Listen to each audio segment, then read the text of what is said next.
Je m'appelle Philippe Groult, je suis directeur des arts culinaires à l'Institut Le Cordon Bleu de Shanghai. Je suis à Shanghai depuis 2 années et cette ville et ce pays m'a donné l'occasion de découvrir de nouveaux produits et qui se marient également dans la cuisine française et aussi pour la santé.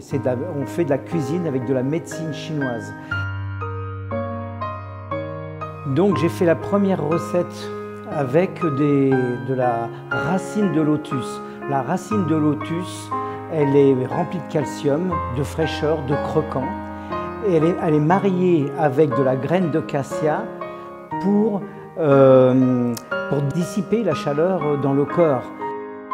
Alors la racine de lotus, on la trouve en France parce que, du moins je l'ai trouvée à Paris également, parce que dans le quartier chinois, maintenant on amène beaucoup de produits d'Asie et il y a une communauté chinoise à Paris, comme à Montpellier d'ailleurs, dans le sud de la France. Et même dans le sud, à Montpellier où j'ai ma maison, il y a tous ces produits chinois qui sont livrés par les transports et on peut cuisiner maintenant de plus en plus les produits d'Asie en France. Alors ce qui est intéressant, c'est que c'est une recette que j'ai formulée pour l'été en utilisant de la pastèque, parce que la pastèque, c'est de la fraîcheur pour l'été. Donc dans tous les produits qu'on a utilisés, la racine de lotus est très intéressante. C'est cette racine avec les alvéoles à l'intérieur. Et puis, comme je vous ai dit, je l'ai mariée avec la graine de cassia. Alors, la façon que j'ai utilisé la technique, c'est que j'ai séparé la pulpe de la pastèque avec le jus. Et ensuite, j'ai rejoint les deux, ce qui fait que ça fait une belle couleur très rouge, très ocre, très appétissante.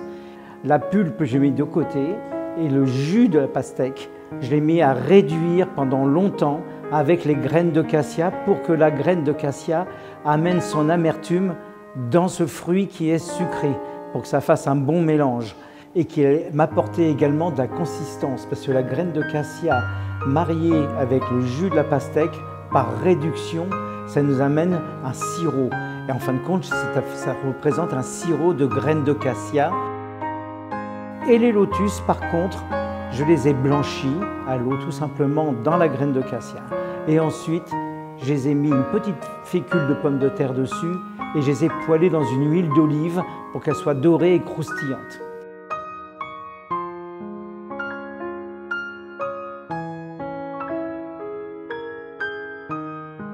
Une fois qu'on a réduit ce jus de cassia avec le jus de la pastèque, avec l'infusion de graines de cassia et le jus de la pastèque, comme je dis, on le mélange avec la pulpe de cette pastèque, on le met dans un joli bol, parce qu'il y a une très jolie vaisselle aussi en Chine.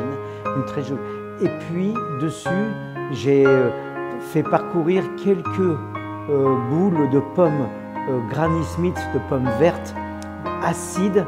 C'est pour enlever le sucre et apporter ce croquant et beaucoup de fraîcheur supplémentaire avec la pomme.